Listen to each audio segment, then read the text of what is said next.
Polisi telah menetapkan 3 orang tersangka atas kasus meninggalnya seorang anggota Intel Korem 131 Santiago Manado, Sulawesi Utara.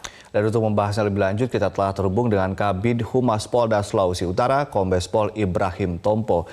Selamat pagi Pak Ibrahim, di sini polisi menangkap 4 orang, 3 orang telah berstatus tersangka. Bagaimana dengan status terkini 1 orang yang telah menjalani pemeriksaan penyidik? Namanya saat ini udah beres ya? Ya, Mas Ade. Jadi kita sudah mengamankan para pelaku, di mana pada saat kita mengamankan dilihat dari rangkaian kejadian memang itu ada 4 orang. Jadi kita mengamankan 4-4-nya. Namun dari hasil pendalaman sesuai dengan peran masing-masing, kita sudah menetapkan 3 orang tersangka. Sementara yang satu lagi karena bersifat memang pasif pada saat kejadian, kita tetap melakukan pendalaman tentang peran yang dia lakukan.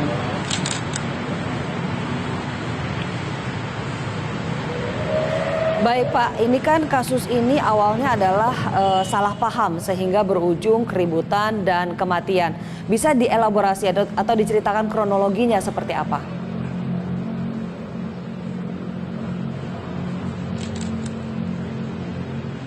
Ya, jadi hasil pendalaman yang kita dapatkan dari hasil pemeriksaan, ini baru sebagian dari para pelaku yang menyampaikan bahwa kejadiannya sebenarnya terjadi spontan.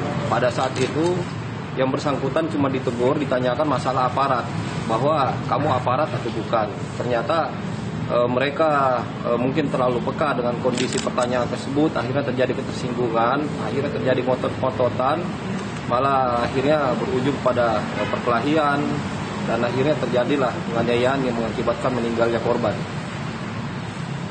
Pak Ibrahim, lalu bagaimana upaya polisi beserta juga TNI tentunya untuk bersama-sama berupaya menjaga kondusivitas suasana di sana? Karena ini menjadi hal yang sangat sensitif begitu.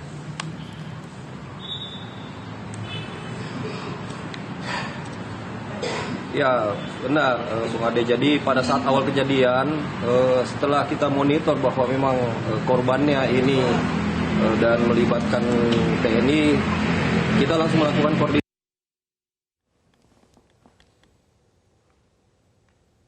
dengan Pomdantum kemudian penyelidikan. Memang betul ternyata korbannya merupakan anggota TNI. Dari situ akhirnya dikembangkanlah rangkaian cerita dan kejadiannya. Kemudian lakukan pengembangan dan didapatkanlah 4 pelaku dari kejadian tersebut. Kemudian langsung dilakukan pengembangan dan akhirnya kita lakukan penangkapan terhadap 4 pelaku tersebut.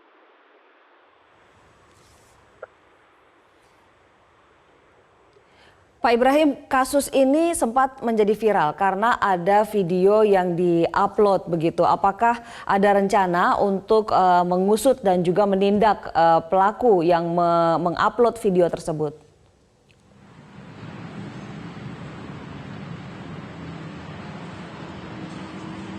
Iya, memang ini kita prihatin dan sangat menyayangkan nih. Karena dengan kejadian tersebut ini merupakan kejadian yang cukup peka.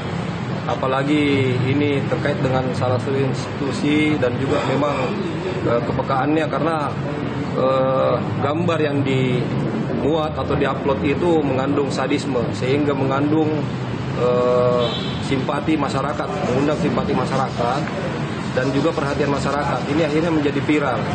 Apalagi ini melibatkan anggota TNI. Ini akhirnya memang membuat masyarakat menjadi memanas kondisinya, menjadi viral dan memanas, dan ini menimbulkan respon yang akhirnya kurang tepat.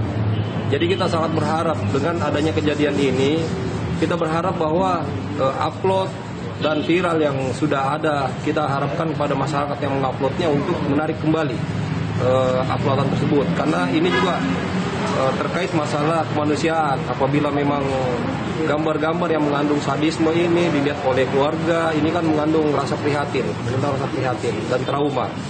Untuk itu kita harapkan mungkin ini bisa ditarik kembali. Namun untuk dari sisi penyidikannya, kita akan tetap melakukan penyelidikan dan pengembangan terhadap siapa yang mengupload gambar dan video ini. Apakah sudah dapat tunjuk Pak soal siapa yang pertama kali mengupload video ini?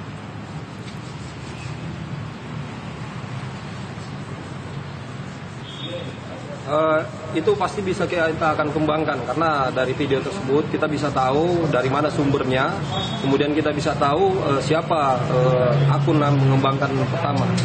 Kita pasti bisa akan mengembangkan itu.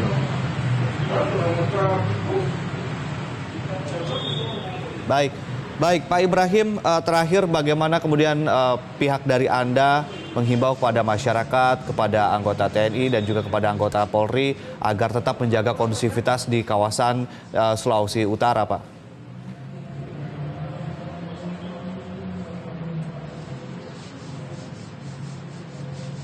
Ya, memang kita tahu bahwa medsos ini merupakan area bebas.